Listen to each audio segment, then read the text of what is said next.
Self-Esteem Parenting 25, Spending Quality Time with Our Children. When I was in law school, I came home late one night from the library around 9 o'clock. And on the subway, coming home in Toronto, I met a friend of mine who had graduated law school 2 years before me. And he was coming home late from work, and I was a bit shocked to see him coming home late at night. He had a couple of children, and he said to me, "Well, I'm working really hard for my family. This briefcase is for Hani, and this briefcase is for Esteem." I said, "You mean that you're coming home late at 9 o'clock, and when you get home at 9:30, you're going to still work for Esteem and for Hani?" He said, "Yeah, I got a lot of work to do. Got to make a living for my family." I said, "Wow." By the time he gets home, his kids are not going to be awake, so he won't have time to spend with them. And even if they were awake, he wouldn't have time to spend with them because he'd be doing his work.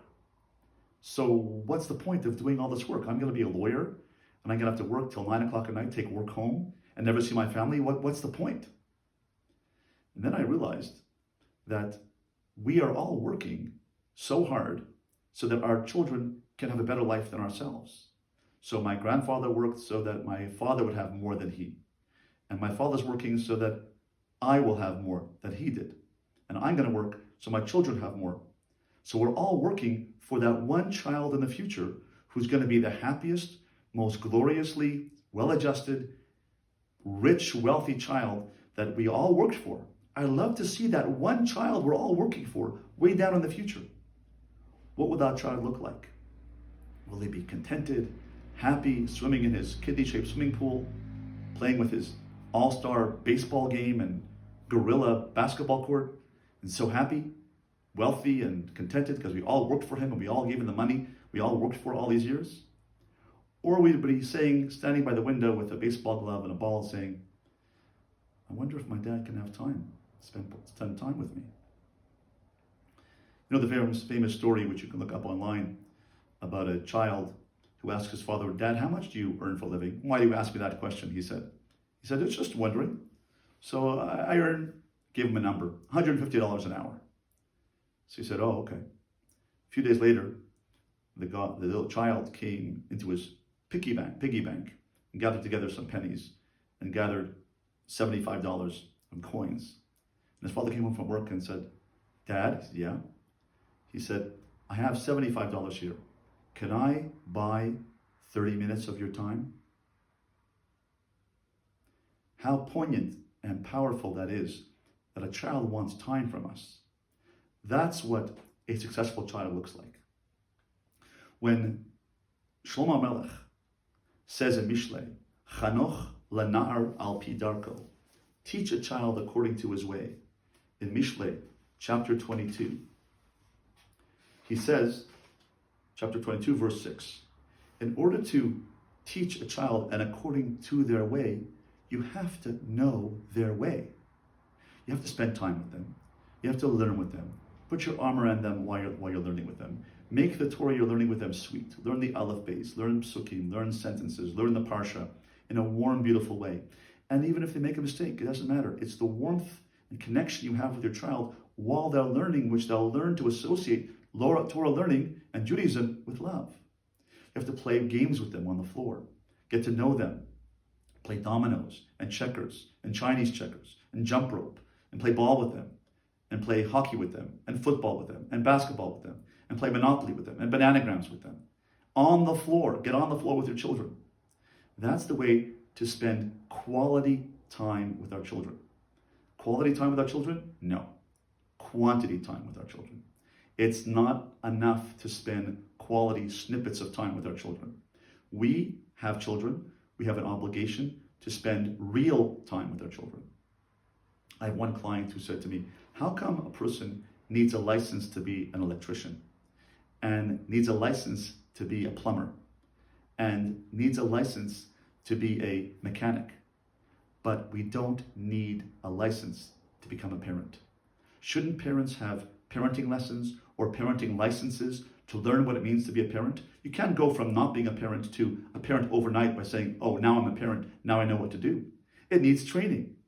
The training we have to give to our children to be a child who is chanoch lenar al pil darko is to spend real time with our children. But I'm busy.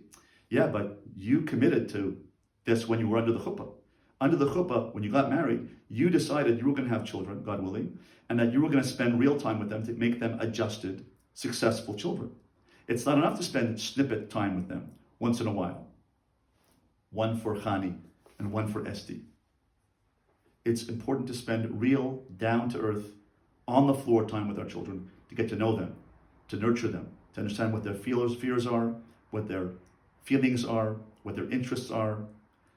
There was one child who I know, the father said, what grade are you in again? I said to myself, the father doesn't know what grade the child's in?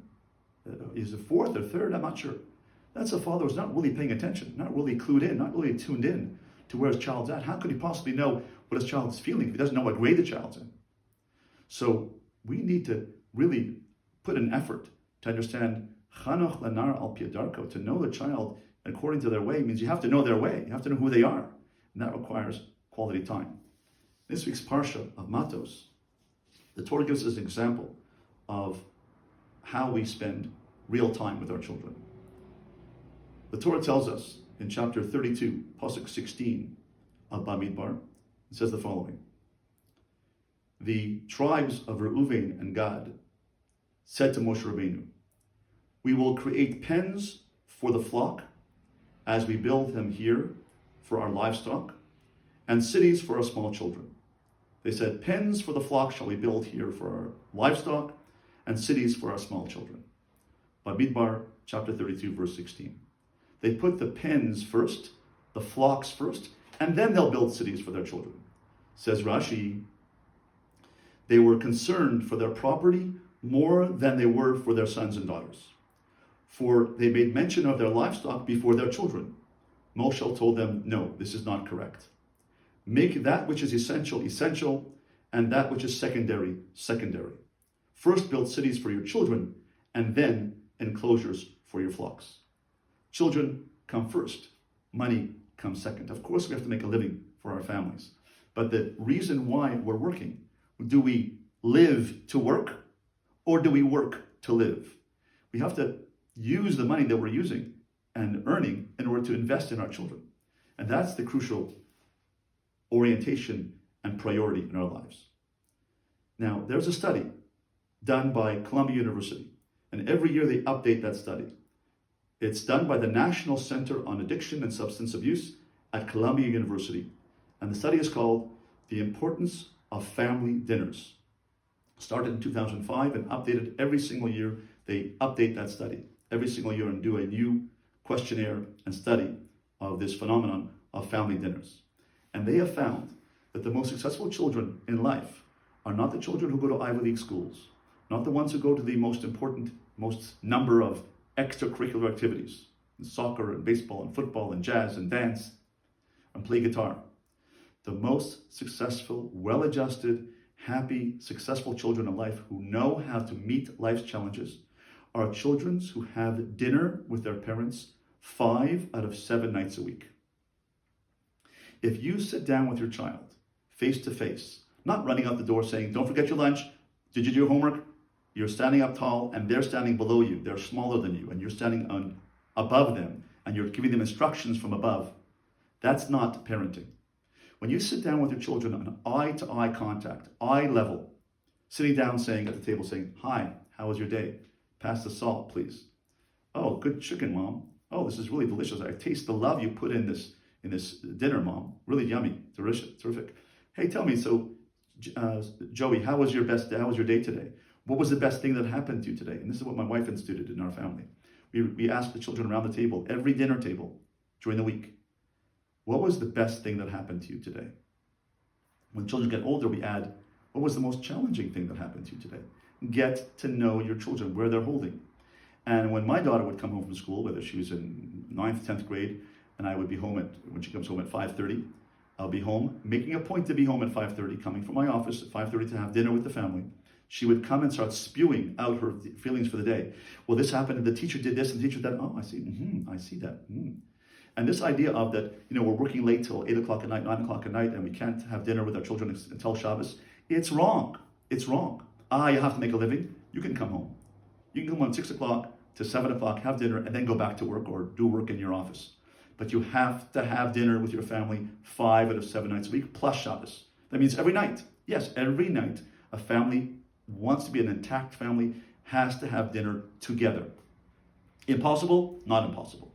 You can do it. You can rearrange your schedule to have dinner 6 to 7 o'clock at night, or whenever is best suited for your family, is to have dinner together. It's maybe 5 to 6 or 5:30 to 6:30, whatever it is, and then go back to work. But having dinner with your family tells the children that you are valuing their opinion. So what do you think about what's going on in the world today? What do you think about the pandemic? What do you think about the riots going on right now around the world because of the death in Minneapolis, that horrible death in Minneapolis, George Floyd? What's going on? What's in your head? What's in your mind? What do you think about the election in Israel? What are your thoughts about what's going on? Value them. Talk to them face to face. Give them a feeling that they count. That's what self-esteem is. Self-esteem means you give quality time, look at them in the eye, have a conversation with them, a face-to-face conversation that you value their opinion. You can teach, you can guide, you can channel, you can moderate their opinions by teaching them things. But I want to know where you're at. Where's your head at? Where's your mind at? Where's your soul at? That requires real time, not quality time. Sunday afternoons, fathers must go outside and play ball with their children. An hour and a half every Sunday, family outing. Plan a family outing every week, Sunday afternoon, 1 o'clock to 2 o'clock, kids come home from school, spend some time with the family, go to the park. If kids are not available, take one kid to the park. Kick a soccer ball, baseball, basketball, go to the JCC, go to the Lowe's, go to the Home Depot, hang out together, get an ice cream. Spend real time with your children every Sunday and have dinners every night. Give them quality time, give them attention. And that way, that's Chanoch Lana'ar al pi darko. His derech is only if you know his derech. It must be a sweet derech. We all say the same Torah, we all learn the same Torah. Torah tziva lanu Moshe morashaki las Yaakov. Hashem gave us the Torah, and Torah taught us the Torah. Moshe Rabbeinu taught us the Torah. We learn that when we're 5. We learn that when we're 25. We'll learn that when we're 85. If a child is to learn that Torah at 85, that we teach them when they're 5 and 10, it has to be a sweet Torah. Sweet Torah means sweetness of the relationship. It has to be sweet. It has to be time. It has to be that I'm important to my father and my mother. And that way we can make sure that kiyaskin, when they get older, they won't leave the Torah. They'll maintain their love of the Torah because they remember that Torah means love, that Shabbos means love at the Shabbos table, that dinner means love, that they have to associate their family upbringing with love. And that requires real time, not just quality time.